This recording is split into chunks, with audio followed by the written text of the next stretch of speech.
Ramanna side ಬನ್ನಿ. Ramanna side ಬರ್ರಿ. ಆಮೇಲೆ ಫೋಟೋ ತಗೊಂಡ್ರಂತೆ.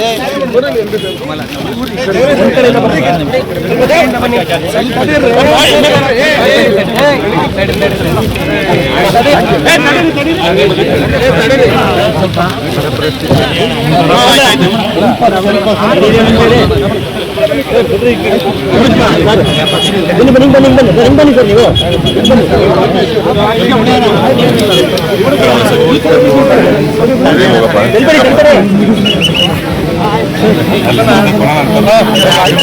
ಅಷ್ಟೇ ನಿಧಾನ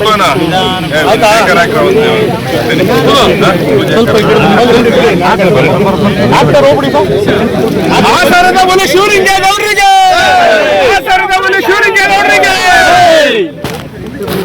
ಯುವ ನಾಯಕ ಶ್ರೇಯಸ್ ಪಟೇಲ್ಗೆ ಹೋಗ್ರಿ.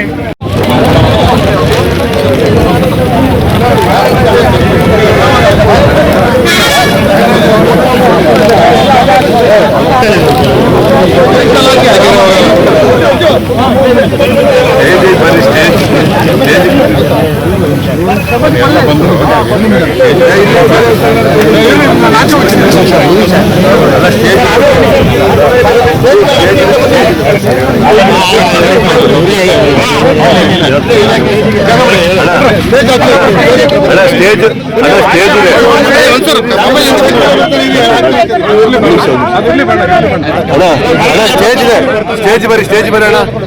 ಸ್ಟೇಜ್ ಬರ್ರಿ ಹಂಗೆ ಸ್ಟೇಜ್ಗೆ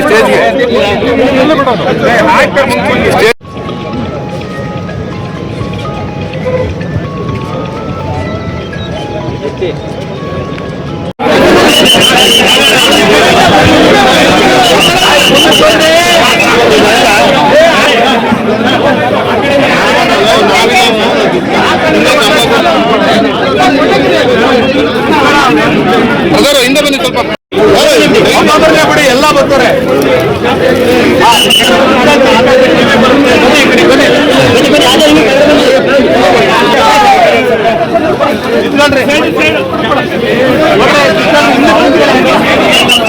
ಜಿಲ್ಲಾ ಉಸ್ತುವಾರಿ ಸಚಿವರ ಅಂತ ಶಿವಲಿಂಗೇಗೌಡ್ರೆ ಮತ್ತು ನಮ್ಮ ನೆಚ್ಚಿನ ನಾಯಕರಾದಂಥ ಶ್ರೇಯಸ್ ಪಟೇಲ್ ಅವರೇ ಮತ್ತು ಎಲ್ಲ ಗೌರವಾನ್ವಿತ ಅಧ್ಯಕ್ಷರು ಉಪಾಧ್ಯಕ್ಷರುಗಳು ಎಲ್ಲರೂ ಬಂದಿದ್ದಾರೆ. ಬಹಳ ಮುಖಂಡರು, ಜಿಲ್ಲೆ ಮುಖಂಡರೆಲ್ಲ ಇಲ್ಲಿ ಬಂದಿದ್ದಾರೆ. ನಾನು ನನ್ನ ಜೀವಿತದಲ್ಲಿ 76 ವರ್ಷ ಆಯಿತು, 50 ವರ್ಷ ರಾಜಕೀಯದಲ್ಲಿ ಓಡಾಡಿದನು. ಅದ್ಭುತ ಗೆಲುವು ಅಂದರೆ ಮೊದಲನೇದು ಶ್ರೇಯಸ್ ಪಟೇಲ್ ಅವ್ರದ್ದು, ಇವತ್ತಾದ್ಮೇಲೆ ಶಿವಲಿಂಗೇಗೌಡರದು. ಅದಕ್ಕಾಗಿ ಅರಸೀಕೆರೆ ಜನಕ್ಕೆ ಎಷ್ಟು ನಮ್ಮ ಅಭಿನಂದನೆಯನ್ನು ಸಲ್ಲಿಸಿದ್ರು ಕೂಡ ಸಾಲದು. ಶಿವಲಿಂಗೇಗೌಡರನ್ನ ಹೇಳೋದಿಷ್ಟೇ, ಕರ್ಬೂರ್ ಸಂತೆ ಆಗಬಾರ್ದು ಕಾಂಗ್ರೆಸ್ಸು. ನೀವು ಇವತ್ತಿನಿಂದಲೇ ಯಾರನ್ನೂ ದ್ವೇಷಿಸುವಂಥ ಮನೋಭಾವನೆನ ನೀವು ಜಿಲ್ಲಾ ಉಸ್ತುವಾರಿ ಸಚಿವರಾಗಿ ಅವ್ರ್ಯಾರ ಕರಗಿಸಿದ್ರು ಅಂತ ನಾವು ಕರಗಿಸಬಾರ್ದು. ನೀವು ದೊಡ್ಡ ಔದಾರ್ಯ ಪ್ರೀತಿ ಕಟ್ಟು ಕಡೆಯಲ್ಲಿ ನಿಂತಿರ್ತಕ್ಕಂಥ ಬಡ ಹೆಣ್ಮಕ್ಳು, ಬಡವರು ಅವ್ರನ್ನೂ ಕೂಡ ಕರಿಯಪ್ಪ ಅವ್ರನ್ನ. ರಾಜಕೀಯದಲ್ಲಿ ಇದೆಲ್ಲ ಒಂದು ಟ್ಯಾಲೆಂಟು. ಜೋರ್ ಮೈಕ ಹಾಕಿ, ಜೋರ ಹಾರ ಹಾಕಿ, ಜೋರ ಜೈಕಾರ ಹಾಕೋದ್ರಿಂದ ಅಲ್ಲ. ಬಡವರು ಮಕ್ಕಳು ಬಾಯಿಲಿ ಶುರುವಾದರೆ ನಿಮ್ಮ ಬಗ್ಗೆ ಒಳ್ಳೆ ಭಾವನೆ. ಸ್ವಲ್ಪ ನಮ್ಗಿಂತ ಚಿಕ್ಕವರಾಗಿದ್ದೀರಿ, ಇನ್ನೂ ಬಹಳ ವರ್ಷ ನೀವು ರಾಜಕೀಯ ಮಾಡಬೇಕಾಗಿದೆ ಶಿವಲಿಂಗಣ್ಣ.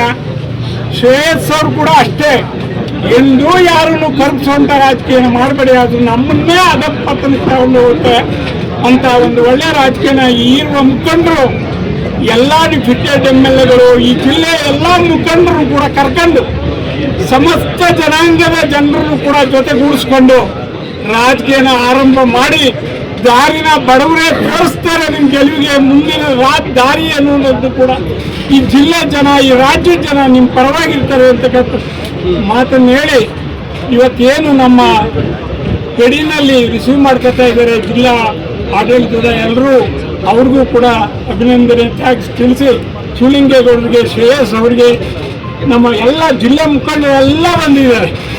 ನಮ್ಮ ಶಿವಣ್ಣ, ಗೋಪಾಲಸ್ವಾಮಿ, ನಮ್ಮ ಅಧ್ಯಕ್ಷರು, ಭಾಳ ಜನ ನಮ್ಮ ಜಿಲ್ಲೆ ಹೆಸರು ಹೇಳೋಕ್ಕಾಗಲ್ಲ, ನಮ್ಮ ಬಾಯಿ ಒಣಗೋ ಟೈಮ್ ಇದು.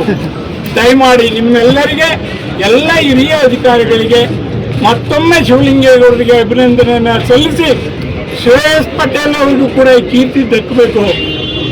ಬಡವರ ಮಕ್ಕಳನ್ನ ಯಾರು ಮಂತ್ರಿ ಮಾಡಿದ್ರೆ ಈ ಜಿಲ್ಲೆಯಲ್ಲಿ ಕಾಯ್ತಾ ಇದ್ದ ನಾವು 30 ವರ್ಷದಿಂದ. ಶ್ರೇಯಸ್ ಪಟೇಲ್ ಆ ಕೀರ್ತಿ ಅವನಿಗೂ ದಕ್ಕಬೇಕು. ಪಾಪ ಅವರ ಸಹೋದ್ಯೋಗಿ ಎಂಪಿಗಳು ನಮ್ಮ ಉಸ್ತುವಾರಿ ಸಚಿವರಾಗಿದ್ದಾರೆ. ಅವರೆಲ್ಲರಿಗೂ ಕೂಡ ಅವನು ಶಿವಲಿಂಗನ ಜೊತೆ ಸೇರಿ ಪವಾಡನೆ ನಿರ್ವಹಣೆ ಮಾಡಿದ್ದಾರೆ. ಇಬ್ಬರು ಶಿವಲಿಂಗನ್ನ ಶ್ರೇಯಸ್ ಪಟೇಲ್ ಅಂತಕ್ಕಂಥ ಮಾತನ್ನು ಹೇಳಿ ನಮ್ಮೆಲ್ಲರಿಗೆ, ಮಾಧ್ಯಮದ ಮಿತ್ರರಿಗೆ, ಜಿಲ್ಲೆಯ ಎಲ್ಲ ಹಿರಿಯ ಅಧಿಕಾರಿಗಳಿಗೆ ಸಾಷ್ಟಾಂಗ ನಮಸ್ಕಾರ ಮಾಡಿ ನನ್ನ ಮಾತು ಮುಕ್ತಾಯ ಮಾಡಿ. ಇಲ್ಲಿ ನೆರೆದಿರ್ತಕ್ಕಂಥ ಎಲ್ಲ ನಮ್ಮ ಅಭಿಮಾನಿ ಬಂಧುಗಳೇ ಮತ್ತು ನಮ್ಮ ಹಿರಿಯರಾದಂಥ ಮಾಜಿ ಶಾಸಕರು ಆದಂಥ ಪುಟ್ಟೇಗೌಡ್ರೆ, ನಮ್ಮ ಯುವ ನಾಯಕರು, ನಮ್ಮ ಲೋಕಸಭಾ ಸದಸ್ಯರು ಆಗಿರ್ತಕ್ಕಂಥ ಶ್ರೇಯಸ್ ಪಟೇಲ್ರವರೇ, ಗೋಪಾಲ್ ಸ್ವಾಮಿಯವರೇ ಮತ್ತು ಪಟೇಲ್ ಶಿವಪ್ಪನವರೇ, ನಮ್ಮ ಜಿಲ್ಲಾ ಕಾಂಗ್ರೆಸ್ಸಿನ ಅಧ್ಯಕ್ಷರಾದ ನಮ್ಮ ಲಕ್ಷ್ಮಣ್ ಅವರು ಎಲ್ಲ ಇದ್ದಾರೆ. ಅವರಿಗೂ ನಾವು ಎಲ್ಲ ನೀವೆಲ್ಲ ಏನು ಆಗಮಿಸಿದ್ರಿ ನಿಮ್ಮೆಲ್ಲರ ಹೆಸರನ್ನು ಹೇಳಕ್ಕೆ ಹೋದರೆ ಈಗ ಇವರು ಬರ ಪರಿಹಾರ ಬಿಟ್ಟು ಇಲ್ಲಿ ಭಾಷಣ ಮಾಡಕ್ಕಿರ್ತಾರೆ ಅಂತೇಳಿ ಇದೊಂದು ಕಾಮೆಂಟ್ ಮಾಡ್ತಾರಲ್ಲಿ. ಅದಾಗದು ಬೇಡ. ಆದರೂ ನೀವೆಲ್ಲ ಅಭಿಮಾನದಿಂದ ಇಷ್ಟು ಜನ ಸೇರಿ ನಮಗೇನು ಒಂದು ಸ್ವಾಗತವನ್ನು ಕೊಟ್ಟಿದ್ದೀರಿ, ಅದು ನಮ್ಮ ಜೀವನದಲ್ಲಿ ಮರೆಯಲಾಗದ ಒಂದು ಸುದಿನ ಅಂತೇಳಿ ನಾನು ಭಾವಿಸಿ, ಇವತ್ತು ಪುಟ್ಟೇಗೌಡರು ಹೇಳಿದಂಗೆ ಯಾರು ಏನೇ ಮಾಡ್ಕೊಳ್ಳಿ, ನಾವು ಈ ಜಿಲ್ಲೆಯ ಅಭಿವೃದ್ಧಿಯ ಪಥದಲ್ಲಿ ಕೊಂಡೊಯ್ಯತಕ್ಕಂಥ ಪ್ರಾಮಾಣಿಕ ಪ್ರಯತ್ನವನ್ನು ದ್ವೇಷ ರಾಗಗಳನ್ನು ಮರೆತು ನಾವು ಮಾಡೋಣ. ಯಾರು ನಮ್ಮನ್ನು ಸ್ಥಾನಕ್ಕೆ ಯೋಗ್ಯರು ಅಂತಲಾರ ಕರೀಲಿ, ಅಯೋಗ್ಯರು ಅಂತಲಾರ ಕರೀಲಿ, ನನಗೆ ಚಿಂತಿಲ್ಲ. ನೀವು ಒಪ್ಕೊಂಡಿದ್ದೀರಿ, ನನ್ನನ್ನು MLA ಮಾಡಿದ್ದೀರಿ, ಈ ಹಾಸನ ಜಿಲ್ಲೆ ಜನ ಒಪ್ಕೊಂಡಿದ್ದೀರಿ, ನೀವು ನಮ್ಮನ್ನು ಆಶೀರ್ವಾದ ಮಾಡಿದ್ದೀರಿ. ನಿಮ್ಮ ಆಶೀರ್ವಾದ ಬಲದಿಂದ ನಾನು ಆಗಿದ್ದೇನೆ. ನಿಮ್ಮ ಕೀರ್ತಿಯನ್ನು ಉಳಿಸ್ತಕ್ಕಂಥ ನಿಮ್ಮ ಅಭಿಮಾನಕ್ಕೆ ಯಾವುದೇ ರೀತಿಯ ಧಕ್ಕೆ ಬಾರದ ರೀತಿಯಲ್ಲಿ ನನ್ನ ಪ್ರಾಮಾಣಿಕವಾಗಿರ್ತಕ್ಕಂಥ ಕೆಲಸವನ್ನು ನಾನು ಮಾಡ್ತೀನಿ ಅಂತಕ್ಕಂಥ ಮಾತನ್ನು ಈ ಸಂದರ್ಭದಲ್ಲಿ ಹೇಳಿ, ಈಗ ನಮಗೆ ಮೊದಲನೇ ಕ್ಯಾಬಿನೆಟ್ ಮೀಟಿಂಗಲ್ಲಿ ನಮ್ಮ DK ಶಿವಕುಮಾರ್ ಅವರು ಮುಖ್ಯಮಂತ್ರಿಗಳು ಹೇಳಿದ್ದು, ಹೋಗಿ ಹೊಲದಲ್ಲಿ ನೀವೆಲ್ಲ ಕಾಣಿಸ್ಕೋಬೇಕು, ಇಲ್ಲೇನಾದ್ರು ಬೆಂಗಳೂರಿನಲ್ಲಿ ಯಾರು ಕಂಡ್ರು ನಾನು ಸುಮ್ಕಿರಲ್ಲ ಅಂತ ಹೇಳಿದ್ರು. ನಾನು ಸೇರಿ ಅಂತ ಹೇಳಿದೆ. ಅದರಿಂದ ಹೋಗಬೇಕು. ಇದು ಭಾಳ ನಮ್ಮ ಈ ಇದರಲ್ಲಿ ನಾವು ಅದಕ್ಕೆ ಗಮನ ಕೊಡೋಕ್ಕಾಗಿಲ್ಲ. ನಾವು ಈಗ ಹೆಚ್ಚಿನ ಗಮನನ ಕೊಡಬೇಕು. ನಾವು ಹೋಗಿ ಹೊಲದಲ್ಲಿ ಆ ರೈತನ ಕಷ್ಟವನ್ನು ಕೇಳ್ತಕ್ಕಂಥದ್ದು ಆಗಬೇಕು ಅಂತಕ್ಕಂಥದ್ದು, ಅದಕ್ಕೋಸ್ಕರ ನಾವು ಬಂದಿದ್ದೇವೆ.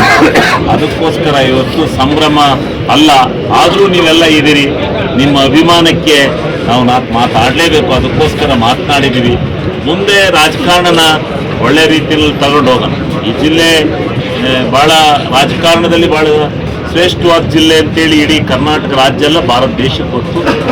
ಅಂಥ ಜಿಲ್ಲೆ ಒಳಗೆ ನಾವು ಇವತ್ತು ಲೋಕಸಭಾ ಸದಸ್ಯರು ಎಲ್ಲ ಸೇರಿ, ನಮ್ಮ ಪಕ್ಷದ ಎಲ್ಲ ಹಿರಿಯ ಮುಖಂಡರು ನಾವೆಲ್ಲ ಸೇರಿ ನಿಮ್ಮ ಗೌರವವನ್ನು, ಹಾಸನ ಜಿಲ್ಲೆಯ ರಾಜಕೀಯದ ಕೀರ್ತಿಯನ್ನು ಹೆಚ್ಚಿಸ್ತಕ್ಕಂಥ ನಿಟ್ಟಿನಲ್ಲಿ ಪ್ರಾಮಾಣಿಕವಾಗಿರ್ತಕ್ಕಂಥ ಪ್ರಯತ್ನವನ್ನು ಮಾಡ್ತೇವೆ ಅಂತಕ್ಕಂಥ ಮಾತನ್ನು, ಆಶ್ವಾಸನೆಯನ್ನು ನಿಮಗೆ ಕೊಡ್ತಾ, ಮತ್ತು ಈ ಜಿಲ್ಲೆಯ ಅಭಿವೃದ್ಧಿಗೆ ಹೋರಾಟವನ್ನು ಮಾಡಿ ಈ ಜಿಲ್ಲೆಗೆ ನೆನಗುದಿ ಬಿದ್ದಿರ್ತಕ್ಕಂಥ ಕಾರ್ಯಕ್ರಮಗಳನ್ನು ಆಯೋಜನೆ ತರ್ತಕ್ಕಂಥದ್ದಾಗಿ, ಶಕ್ತಿ ಮೀರಿ ನಮ್ಮ ರಾಜ್ಯ ಸರ್ಕಾರದಿಂದ ಏನಾಗಬೇಕು ಅದನ್ನು ಹೋರಾಟವನ್ನು ಮಾಡಿ ಆ ಜಿಲ್ಲೆಯ ಕೆಲವು ಸಮಸ್ಯೆಗಳನ್ನು ಬಗೆಹರಿಸ್ತಕ್ಕಂಥ ನಿಟ್ಟಿನಲ್ಲೂ ಪ್ರಾಮಾಣಿಕ ಪ್ರಯತ್ನವನ್ನು ಮಾಡೋಣ. ಅದನ್ನೆಲ್ಲ ನಾವು ಹೇಳ್ತೇವೆ ಮುಂದಿನ ದಿವಸಗಳಲ್ಲಿ ಇರ್ತಕ್ಕಂಥ ಮಾತನ್ನು ಹೇಳಿ, ಈಗ ಯಾರೂ ಹೆಚ್ಚೆತ್ತಿ ಎಲ್ಲರೂ ಮಾತಾಡೋಲ್ಲ ಅಂತ ಇದು ಮಾಡ್ಕೋಬೇಡಿ. ನಮ್ಮ ಜಿಲ್ಲಾಡಳಿತ ಇವತ್ತು ಸಜ್ಜಾಗಿ ಈ ಪರಿವೀಕ್ಷಣೆಗೋಸ್ಕರ ಮತ್ತು ಆದರಪೂರ್ವಕವಾಗಿ ನಮ್ಮನ್ನು ಅಭಿಮಾನದಿಂದ ಕರೆದಿದ್ದಾರೆ.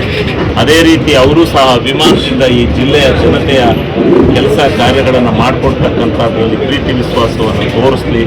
ಆ ರೀತಿ ಜಿಲ್ಲಾ ಆಡಳಿತ ಉತ್ತಮವಾದಂಥ ಕೆಲಸವನ್ನು ಮಾಡಲಿ ಅಂತೇಳಿ ಅವ್ರಿಗೂ ನಾನು ಶುಭವನ್ನು ಕೋರ್ತಾ, ಅವರೆಲ್ಲ ಜಿಲ್ಲಾ ಆಡಳಿತ ಒಳ್ಳೆಯ ಕೆಲಸವನ್ನು ಮಾಡಿ ಇವತ್ತು ರೈತ ಸಂಕಷ್ಟದಲ್ಲಿ ಸಿಕ್ಕಿದ್ದಾರೆ. ನಾನು ಮುಂದೆ ಓದ್ತಾ ಹೇಳ್ತೀನಿ, ರೈತನಿಗೆ ಏನು ಸಿಗುತ್ತೆ, ಏನು ತಾತ್ಕಾಲಿಕವಾಗಿ ತಕ್ಷಣ ಏನು ಪರಿಹಾರ ಕೊಡ್ಬೋದು, ಎಷ್ಟು ಪರಿಹಾರ ಕೊಡಬೇಕು, ಇದೆಲ್ಲ ನಾನು ವಿಧಾನಸಭೆಯಲ್ಲಿ ಮೊದಲೇ ವಿರೋಧ ಪಕ್ಷದಲ್ಲಿದ್ದೆಲ್ಲ ನಾನು ಭಾಳ ಫಸಲ್ ಬಿಮಾ ಯೋಜನೆಯ ಬಗ್ಗೆ, ಇನ್ಶೂರೆನ್ಸ್ ಬಗ್ಗೆ ನಾನು ಭಾಳ ಮಾತನಾಡಿದ್ದೀನಿ. ಅದು ಇವಾಗ ನಮಗೆ ಅನುಷ್ಠಾನ ಕೊಡ್ತಕ್ಕಂಥ ಜವಾಬ್ದಾರಿ ಬಂದಿದೆ. ಅದನ್ನು ಕೂತು ಜಿಲ್ಲಾಧಿಕಾರಿಗಳು ನಾವು ಎಲ್ಲ ಸಮಗ್ರವಾಗಿ ನಮ್ಮ ಪಾರ್ಲಿಮೆಂಟ್ ಸದಸ್ಯರೆಲ್ಲ ನಾವು ಮಾಡ್ತೇವೆ. ಈ ಜಿಲ್ಲೆಯ ಜನಕ್ಕೆ ಕೋಟ್ಯಾಂತರ ರೂಪಾಯಿ ಹಣವನ್ನು ಕೊಡಿಸ್ತಕ್ಕಂಥ ಕೆಲಸವನ್ನು ನಾವು ಪ್ರಾಮಾಣಿಕವಾಗಿ ಮಾಡ್ತೇವೆ ಅಂತಕ್ಕಂಥ ಮಾತನ್ನು ಹೇಳಿ, ನಿಮಗೆ ಪರಿಹಾರ ಇವತ್ತೇನು ಬೆಳೆ ಪರಿಹಾರ ದಿಂದ ವಂಚಿತರಾಗಿದ್ದೀರಿ, ಅದನ್ನು ಕೊಡಿಸ್ತಕ್ಕಂಥ ನಿಟ್ಟಿನಲ್ಲಿ ಪ್ರಾಮಾಣಿಕ ಪ್ರಯತ್ನವನ್ನು ಮಾಡ್ತೇವೆ. ಬೆಳೆ ಪರಿಹಾರ ಇನ್ಶೂರೆನ್ಸನ್ನು ಕೊಡಿಸ್ತಕ್ಕಂಥದ್ರಲ್ಲಿ ಪ್ರಾಮಾಣಿಕ ಪ್ರಯತ್ನ ಮಾಡ್ತೇವೆ. ಅದಾದ ಮೇಲೆ NDRF ಗೈಡ್ಲೈನ್ಸ್ ಪ್ರಕಾರ ಕೇಂದ್ರ ಸರ್ಕಾರದ ಸಹಾಯಾರ್ಥದಿಂದ ಬರ್ತಕ್ಕಂಥ ಹಣವನ್ನು ನಮ್ಮ ಈ ರಿಪೋರ್ಟ್ ಭಾಳ ಮುಖ್ಯ. ಅದಕ್ಕೋಸ್ಕರ ನಾವು ಹೊಲದಲ್ಲೇ ನಾವೇ ಬರ್ತಾ ಇದೀವಿ. ಅಧಿಕಾರಿಗಳು ಹೇಳಿದ್ರು, ತಂದು ಕೊಟ್ಟರು ಅಂತೇಳಿ ಅಲ್ಲೇನೋ ಚರ್ಚೆ ಆಗೋದು ಬೇಡ ಡೆಲ್ಲಿ. ಅದಕ್ಕೋಸ್ಕರ ನಾವೇ ಸ್ವಯಾರ್ಜಿತವಾಗಿ ಫೋಟೋಗಳನ್ನ ತಗೊಂಡೋಗಿ ಕೊಡ್ತಾ ಇದ್ದೀವಿ, ಡಾಕ್ಯುಮೆಂಟ್ಸ್. ಅದನ್ನು ಕೊಟ್ಟು ಅಲ್ಲಿಂದ ಬರ್ತಕ್ಕಂಥ ಹಣವನ್ನು ಅತಿ ಶೀಘ್ರದಲ್ಲಿ ರೈತರಿಗೆ ಕೊಟ್ಟು ಅವರಿಗೆ ಏನು ಪೂರಾ ಅವರ ಇದನ್ನು ತುಂಬಿಕೊಡ್ಲಿಕ್ಕೆ ಆಗದೇ ಇದ್ರೂ ತಾತ್ಕಾಲಿಕವಾದ್ದು ಮತ್ತು ಒಂದು ಏನು ಮೆಕ್ಕೆಜೋಳದ ನುಸಿ ಬಿಳಿ ಸುಳಿ ರೋಗ ಬಂದಿದೆ, ಅದು ನಮಗೆ ನಿಜವಾಗ್ಲೂ ಒಂದು ಆಘಾತ ತಂದಿದೆ. ಅದರಿಂದ ನಮ್ಮ ಸಂಕಷ್ಟ, ನಾವು ಹೈನುಗಾರಿಕೆಯನ್ನು ನಂಬಿ ಬದುಕಿರ್ತಕ್ಕಂಥವ್ರು, ಹೈನುಗಾರಿಕೆಗೆ ಮೂಲವಾಗಿರ್ತಕ್ಕಂಥ ರೋಗ ಏನಿದೆ ಅದು ನಿವಾರಣೆ ಆಗದೇ ಇದ್ರೆ ನಮ್ಮ ರೈತಾಪಿ ಜನ ಬಹಳ ಆರ್ಥಿಕ ಸಂಕಷ್ಟಕ್ಕೆ ಗುರಿಯಾಗ್ತಾರೆ. ಅದನ್ನು ನಿವಾರಣೆ ಮಾಡ್ತಕ್ಕಂಥ ನಿಟ್ಟಿನಲ್ಲಿ ಪ್ರಾಮಾಣಿಕವಾದಂಥ ಪ್ರಯತ್ನವನ್ನು ಮಾಡಿ ಅದನ್ನು ಹೋಗಲಾಡಿಸಿ ಮತ್ತು ಅದಕ್ಕೆ ಶಕ್ತಿಯನ್ನು ತುಂಬಿ ರೈತರಿಗೆ ಮತ್ತೆ ಪುನರ್ಜೀವನವನ್ನು ಕೊಡ್ತಕ್ಕಂಥ, ಬೆಳೆಗೆ ಪುನರ್ಜೀವನ ಕೊಡ್ತಕ್ಕಂಥ ಕೆಲಸವನ್ನು ನಾವು ಮಾಡ್ತೇವೆ ಅಂತಕ್ಕಂಥ ಮಾತನ್ನು ನಾವು ಈ ಸಂದರ್ಭದಲ್ಲಿ ಹೇಳ್ತಾ, ಸ್ವಲ್ಪ ದಯಮಾಡಿ ಯಾರು ಅನ್ಯತಾ ಭಾವಿಸೋದು ಬೇಡ. ನಾವು ಹೊಲದ ಮೇಲೆ ಹೋಗ್ತೀವಿ, ಆ ಹೊಲದ ಮೇಲೆ ಹೋಗಿ ಅಲ್ಲಿ ರೈತರ ಸಂಕಷ್ಟವನ್ನು ಕೇಳ್ಕೊಂಡು 2-3 ದಿವಸ ಹಾಸನ ಜಿಲ್ಲೆಯಲ್ಲಿ ತಂಗಿದ್ದು ಇಲ್ಲೇ ಎಲ್ಲ ಕೆಲಸನ ಮಾಡ್ತೀವಿ. ನಾವು ಬೆಂಗಳೂರು ಕಡೆ ಕಡಿಮೆ, ನಾವು ಹಾಸನದಲ್ಲೇ ಇರೋದು ಜಾಸ್ತಿ. ನಾನು ಇನ್ನು ಹಾಸನದಲ್ಲಿ ಇರ್ತೀನಿ. ಹಾಸನದಲ್ಲಿ ವಾರಕ್ಕೆ 2 ದಿವಸ ಸಿಗ್ತೀನಿ. ನೀವೇನು ಯೋಚನೆ ಮಾಡಬೇಡಿ. ಯಾವ ಕೆಲಸ ಕಾರ್ಯಗಳಿದ್ದರೂ ನಾವು ಅಲ್ಲಿ ಮಾಡೋಣ. ಭೇಟಿಯನ್ನು ಕೊಡ್ತಕ್ಕಂಥ ಸಂದರ್ಭ ಇವತ್ತು ನಮಗೆ ಅನಿವಾರ್ಯವಾಗಿ ಏನು ಬರದ ಛಾಯೆ ಕರ್ನಾಟಕ ರಾಜ್ಯದಲ್ಲಿ ಮೂಡಿದೆ, ಇದರ ಅಧ್ಯಯನವನ್ನು ಮಾಡಿ ಸಂಪೂರ್ಣವಾಗಿ ಕೇಂದ್ರ ಸರ್ಕಾರಕ್ಕೆ ಕಳಿಸಿ NDRF ಗೈಡ್ಲೈನ್ಸ್ ಪ್ರಕಾರ ಕೇಂದ್ರ ಸರ್ಕಾರದ ಅನುದಾನವನ್ನು ಪಡೆಯತಕ್ಕಂಥ ದೃಷ್ಟಿಯಿಂದ ರಾಜ್ಯ ಸರ್ಕಾರ ವರದಿಯನ್ನು ಕೊಡಲಿಕ್ಕೆ ಜಿಲ್ಲಾ ಎಲ್ಲ ಸಚಿವರನ್ನ ಹೊಲಗಳಲ್ಲಿ ಹೋಗಿ ಹೊಲಗಳನ್ನು ಪ್ರತ್ಯಕ್ಷ ಸಮೀಕ್ಷೆಯನ್ನು ಮಾಡಿ ಪ್ರತ್ಯಕ್ಷವಾಗಿ ಪರಿಗಣಿಸಿ ಏನು ಇವತ್ತು ಒಂದು ಆಘಾತಕಾರಿಯಾದಂಥ ಬರಗಾಲ ಬಂದಿದೆ, ಇದರಿಂದ ರೈತರನ್ನು ವಿಮುಕ್ತಗೊಳಿಸ್ತಕ್ಕಂಥ, ಅವರಿಗೆ ಪರಿಹಾರ ಕೊಡ್ತಕ್ಕಂಥದ್ರಲ್ಲಿ ಪ್ರಾಮಾಣಿಕವಾಗಿರ್ತಕ್ಕಂಥ ಪ್ರಯತ್ನ ನಡೀಬೇಕು ಅಂತಕ್ಕಂಥದ್ದು ಮೊದಲನೇ ಸಚಿವ ಸಂಪುಟದ ಸಭೆಯಲ್ಲಿ ನಿರ್ಣಯವನ್ನು ಸನ್ಮಾನ್ಯ ಮುಖ್ಯಮಂತ್ರಿಗಳ ಅಧ್ಯಕ್ಷತೆಯಲ್ಲಿ ತಗೊಂಡು ಇವತ್ತು ಇಡೀ ಕರ್ನಾಟಕ ರಾಜ್ಯದಲ್ಲಿರತಕ್ಕಂಥ 34 ಸಚಿವರು, ಮುಖ್ಯಮಂತ್ರಿಗಳು ಸೇರಿದಂತೆ ಎಲ್ಲ ಸಚಿವರು ಇವತ್ತು ಹೊಲದಲ್ಲಿದ್ದಾರೆ. ನಿನ್ನೆ ದಿವಸನೇ ಹೋಗ್ಬೇಕು ಅಂತ ಇತ್ತು, ಇವತ್ತಿನಿಂದ ಹೋಗ್ಬೇಕು ಅಂತ ಕಡ್ಡಾಯ ಮಾಡಿದ್ದಾರೆ. ಆದ್ರಿಂದ ನಾವು ಇವತ್ತು ಇಲ್ಲಿ ಬಂದಿದ್ದೇವೆ. ಆದರೆ ನಮ್ಮ ಅಭಿಮಾನಿಗಳು, ನಮ್ಮ ಪಕ್ಷದ ಧುರೀಣರುಗಳು, ಇವರೆಲ್ಲ ಕಾರ್ಯಕರ್ತರು, ಬಂಧುಗಳು ಎಲ್ಲ ಮೊದಲನೇ ಸಾರಿ ಇಲ್ಲಿ ಬಂದಿರೋದ್ರಿಂದ ಅಭಿಮಾನದಿಂದ ಹಾರವನ್ನು ಹಾಕಿದ್ದಾರೆ.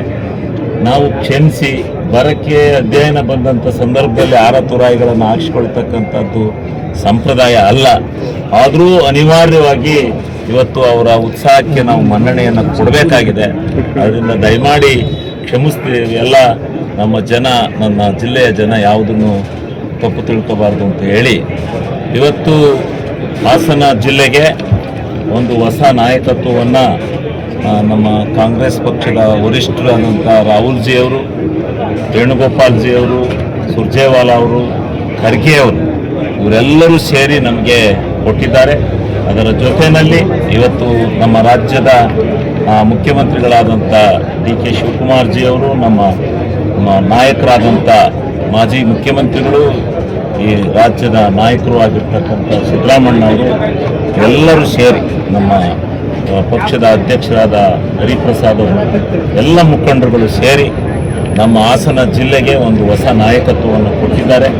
ಅವರಿಗೆ ನಾನು ಹಾಸನ ಜಿಲ್ಲೆಯ ಅರಸೀಕೆರೆ ತಾಲೂಕಿನ ಜನತೆಯ ಪರವಾಗಿ ಅವರಿಗೆ ನಾನು ತುಂಬ ಹೃದಯದ ಧನ್ಯವಾದವನ್ನು ಈ ಸಂದರ್ಭದಲ್ಲಿ ಅವರಿಗೆ ಸಮರ್ಪಣೆ ಮಾಡ್ತಾ ಇದ್ದೀನಿ.